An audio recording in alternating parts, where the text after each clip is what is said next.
পশ্চিম বর্ধমান জেলার আসানসোলের বার্নপুরে রাত্রে হঠাৎ আগুন লাগার ঘটনা ঘটে। ठीक है, बाहर से किसी चलते हुए ने मुझे कहा कि आप लोग के फ्लैट में आग लग गई है टॉप फ्लोर में। मैं जब दुकान से बाहर निकल कर देख रहा हूँ तो बाहर आग निकलते हुए दिखाई दी। मैं फटाफट दुकान किसी के भरोसे छोड़ के मैं ऊपर आया, देख रहा डोर बंद है, घर में कोई था नहीं। वो लोग सब शायद मेरे ख्याल से बालाई धाम में देवी दीपावली महोत्सव था, घर के सारे मेंबर वहाँ गए हुए थे। मैंने किसी तरह से दरवाजा तोड़ने की कोशिश करी, दरवाजा टूटा, हमने 4-5 जन मिलकर दरवाजा तोड़ा, लेकिन अंदर जाने की स्थिति नहीं थी। फायर ब्रिगेड को कॉल किया गया, फायर ब्रिगेड आया, उन्होंने आग को काबू में किया।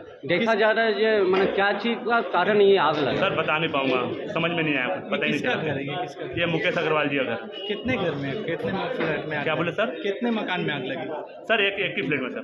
देखा जा रहा है ये सिलेंडर यहाँ पर रखा हुआ था। सर आग लगी तो मान लीजिए सिलेंडर था, तो सुनने में आया सिलेंडर भी ब्लास्ट हुआ है, बता नहीं कोई पाऊंगा। कारण अभी नहीं बताया जाता? नहीं सर, नहीं बता पा रहा। घर में कोई था? नहीं सर, कोई मेंबर उस समय घर में नहीं था।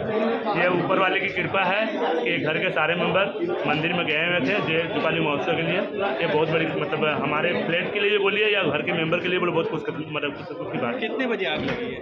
सर मैं एग्जैक्ट टाइम नहीं बता पाऊंगा सर, मैं कैसे बताऊँ मैं सर। 5 घंटा पहले? हाँ सर घंटा। বার্নপুরের পুরানা হাটের একটি ফ্ল্যাটে আগুন লেগে যায়, যার ফলে এলাকায় চাঞ্চল্য ছড়িয়ে পড়ে।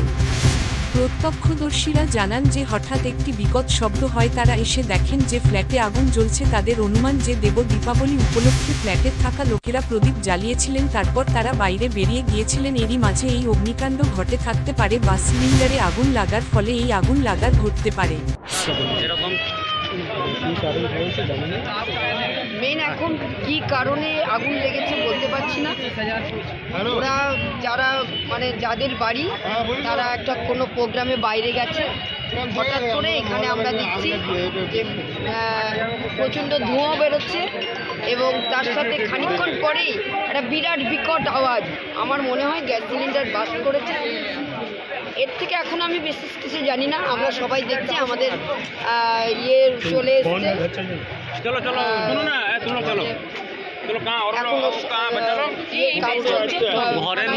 ঘরের মধ্যে কি কেউ ছিল? না না, ঘরে কেউ ছিল না। এটা ভগবানের ইয়ে, ঘরের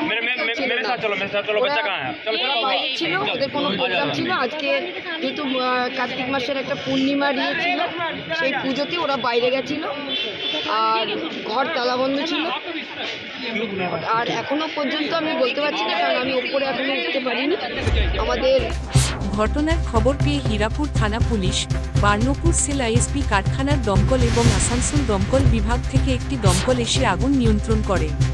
হীরাপুর পিএস থেকে খবর পাই এবং লোকাল থেকে খবর পাই একটা ফায়ার হয়েছে আমাদের পুরানা বন্দি রোড মেন রোডে একটা রাম টাওয়ারে বিজি 4 স্টোরের অ্যাপার্টমেন্ট টাইপ বিল্ডিং, একটা টপ ফ্লোর একটা অ্যাপার্টমেন্টে এক ইউনিটে ফায়ার ইনভলভ হয়েছিল। হাউসহোল্ড আর্টিকেল ইনভলভ ছিল। আমরা আসানসোল ফায়ার ব্রিগেড থেকে এসে ফায়ারটাকে অ্যারেস্ট করি এবং ফায়ারটা আন্ডার কন্ট্রোল করেছি। কোনো ইনজিওর নেই, ফায়ার টোটাল আন্ডার কন্ট্রোল আছে। অন্তত ফায়ারটা এই মুহূর্তে সঠিকভাবে বলা যাচ্ছে না, ঠিক আছে। আমরা পরবর্তীকালে কোনো হিউম্যান কারো ইনজিওর কিছু হয়নি। হাউসহোল্ড আর্টিকেল যেগুলো ছিল আসবাবপত্র সেগুলো ইনভলভ হয়েছে। স্যার একটা দেখা গেল যে গ্যাস সিলিন্ডারও কিন্তু এখানে ছিল। এবং এটা যেহেতু রেসিডেন্সিয়াল ডোমেস্টিক বাড়ি, তাই তো ফ্ল্যাটের মধ্যে গ্যাস সিলিন্ডার ছিল। আমরা গ্যাস সিলিন্ডার এসে বের করে দিয়েছি ওটা সেফলি, ঠিক আছে। বাড়িটা কার স্যার? এটা রাউন্ড টাওয়ারে আমাদের ওনারের নামে আসে ফ্ল্যাটটা। আপনাদের আমাদের রাম আগরওয়াল বলে যিনি আসেন, ওনাকে আমরা কাজ করি। তো একটা আপনাদের কি দমকলের একটা গাড়িতেই কাজ করে? আমাদের Asansol West Bengal fire brigade থেকে একটা গাড়ি এসেছিলো এবং সেল আইএসপি বার্নপুর তার সিআরসি ইউনিট থেকে একটা গাড়ি এসেছিলো। নেট বার্নপুরতে আমরা ফায়ারটা আউট। তো স্যার এখন কি আগুন নিয়ন্ত্রণ? এখন টোটালি ফায়ার আন্ডার কন্ট্রোল। আশেপাশে কারো কোনো ফ্ল্যাটে কারো কোনো না, আশেপাশে ইউনিট আমরা সার্চ করেছি, সেমনি কোনো ডাইরেক্ট ফায়ার।